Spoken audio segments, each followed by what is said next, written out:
In this episode, let's cover both the highs and lows in 2D music projects in 2024, with a big focus on the newly launched 2D music projects.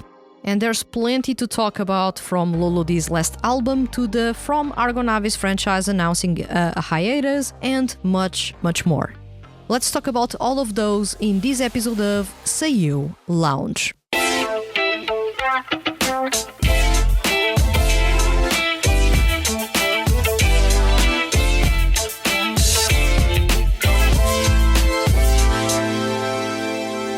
Welcome to SEIYUU Lounge. I am your host Vanessa, and today's topic is new 2D music projects that took the spotlight in 2024, as well as a review of the highs and lows of 2D music. This is an episode split into, let's say, two acts. First, you and I are going to talk about the 2D music project, and it is only one this year, that took the spotlight in 2024. But let's also cover the projects that are slowly fading away, as well as the big highs and everything else in between. So let's dive into that. New projects. When it comes to new projects, we have to talk about 18 Trip, and this is a mixed media project with an interesting cast and unique music. So although not primarily a music project, 18 Trip launched this year and has produced stylish music and an interesting voice cast. 18 Trip is a mobile game launched this summer and is produced by 18 Trip Project. So the project takes place in future Yokohama, for those of you that want to know, and has as its main theme the journey to return the tourism sector in Hama 18 district to its former glory. So this is focused on tourism. Story aside, because you can easily tell that this is a concept for a game more so than a music project, the music itself is actually pretty interesting, making the mixed media project quite the fascinating sleeper hit in 2024. The project features 4 main groups. There is a fifth, but the 4 main groups are Rise, Day 2, Evans and Lamps. I recently got to check one of their songs, in this case it was by Lamps, and I can vouch that this project has high vocal quality and each group is actually pretty unique. Some of the SEIYUU in the cast include Chiaki Kobayashi, Takeo Otsuka, Masaki Mizunaka, Yuki Sakakihara, Shun Horie, and many, many more. The cast is loaded with new talents, yet it has a good balance with established SEIYUU. If you haven't checked the music out in this project, I thoroughly recommend it. The highlights. Well, Dear Vocalist made its return with the 8th season, and after a 1-year hiatus, the Dear Vocalist franchise made its comeback with the 8th CD season titled Dear Vocalist Headliner. The announcement was made in the Christmas of 2023, but only in 2024 did the season properly kick off. The 8th season of the Drama Plus Music CDs changed things around slightly for some of the vocalists in the franchise, with Joshua, Judah and Momochi having the most noticeable changes in terms of tone and storyline. In comparison to other seasons in the franchise, the Headliner CD series was filled with perfect album after perfect album, being a return to top form for the beloved Rock Music Plus Drama CD series. But the Headliner series is far from over. There is another CD dropping in 2025, this time a drama CD that will take all the vocalists on yet another crazy journey. Yumeiro Cast made a brief comeback, and thank God it did. So, how long had it been since fans had gotten news about the Yumeiro Cast franchise? Well, let me tell you, too long in my opinion, since the last time we got new music was in 2019 with the final compilation albums by each group or theater troupe. The franchise started in 2015, impressing with its stage and musical actor plus fully voiced story plus rhythm game concept. It featured 2 theater companies, Yumeiro Company and Genesis. So despite being a fan favorite, Sega actually announced the end of distribution of the game in 2018, with it closing its doors to fans in January 2019. A couple of months later, Sega licensed the IP of the game to a Chinese company. As such, the game was active in the Chinese market as Yumeiro Cast, however, without the rights to the SEIYUU's voice in the drama parts. At the same time, the franchise was still selling merch in Japan, which was sort of weird, but then again, they only sold rights to the game, not the merch. And in May 2024, the franchise announced that it was working on porting the full game of Yumeiro Cast as a one-time paid app for smartphones. This was massive news, with the franchise making a sudden return with a game port that included all the content in the original game minus the timed events. At the same time, the franchise announced that Yumeiro Company and Genesis were going to release a new song each, which would be featured in this game. This felt like the perfect end of an era to the franchise after a series of weird decisions and the abrupt end of distribution of their beloved rhythm game. When it comes to the Downlights, we have to talk about Carnelian Blood, because the franchise was nowhere to be found in 2024. So 2024 was an extremely quiet year for the Carnelian Blood franchise and its 5-vocal rock band, Erosion. With the year starting off in half-gas for Reject after the return of its CEO and creative director Daisuke Iwasaki, some projects took maximum priority while others were left a bit quiet in the background.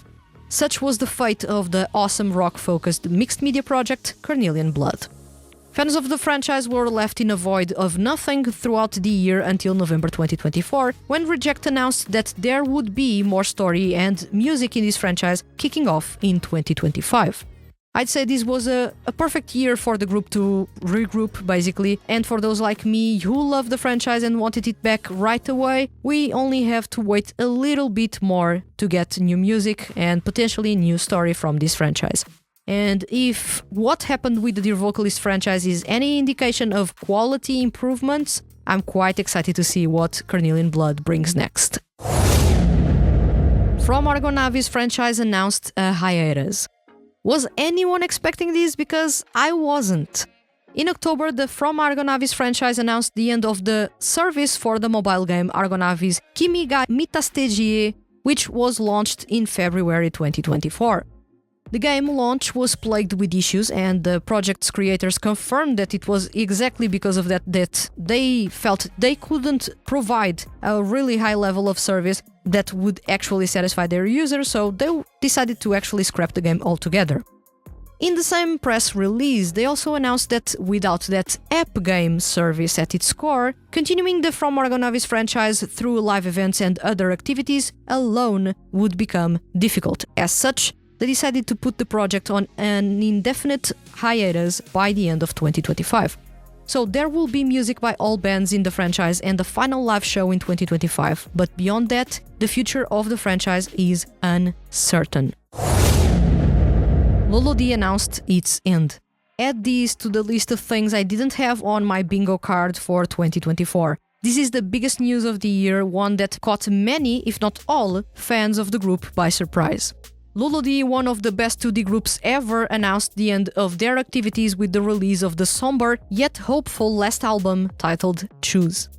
The album itself was odd in its sound, straying a bit away from the consistency that Louloudi has used everyone to in the last couple of years.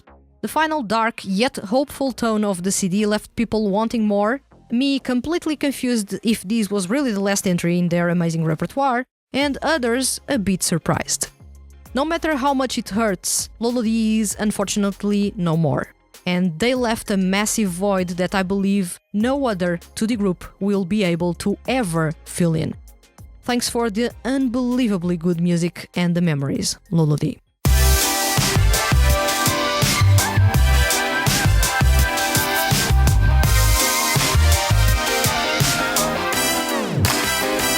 "2024 was truly a weird year. Let's admit it.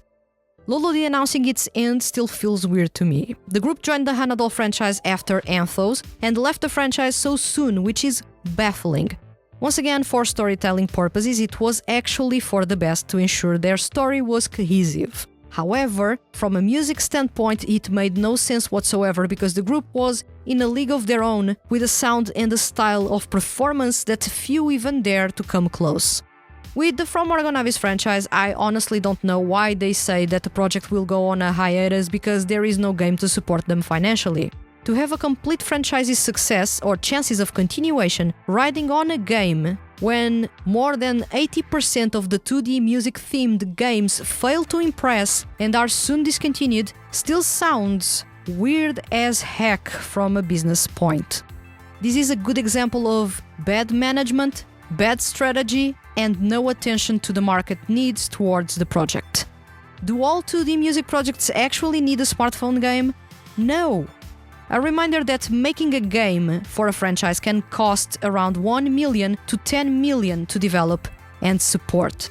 That money, if not allocated to create such a game, can have all bands releasing music for years. I talked about this extensively in one of the episodes of these podcasts. Go check that episode if you are curious about the cost of creating a smartphone game for a 2D music project. Once again, a wonderful project will go on hiatus because of poor marketing strategy by the producers. This is as frustrating as you can get. As far as the good things go, Dear Vocalist making a full-blown return and impressing everyone with a set of perfect CDs was the best way to scream that we are back. At the same time, the changes made to some personality traits and storylines in the franchise were a bit odd, and those reflected with the same oddness in the music by those specific vocalists. Yumerocast's comeback was the light at the end of the tunnel for many longtime fans such as myself. The project has gone through so many weird moments that finally having it releasing something other than merchandise felt like a victory. Fans got the full game ported and 2 new songs. That was not a bad deal. I'm still waiting for the game's localization though, so if any company is interested, please pick that game up. There is no shortage of international fans willing to get their hands on the fully translated version. And lastly, 18 Trip may not be a franchise about music, but their music is genuinely good and refreshing. So this is a good point that makes me recommend their music. But enough about my impressions. Now tell me, which 2D music impressed you the most during this year? Did you actually check 18 Trip? And which 2D music project do you wish was basically more active in 2024? Let me know in the comments on YouTube, and remember, leave your comments as complex or as simple as they may be, and you can be featured on upcoming episodes of SEIYUU Lounge. If you enjoyed this episode and don't want to miss the hand that feeds HQ's weekly male SEIYUU and music-related content, hit the subscribe button. And if you are listening to this episode on a podcast listening platform, please consider following the podcast and leaving a review. Leaving a review is really simple and helps other people find this podcast and fall in love with male SEIYUU artists and 2D groups. I'll return next week with another episode of SEIYUU Lounge. Thank you for listening, and see you guys around.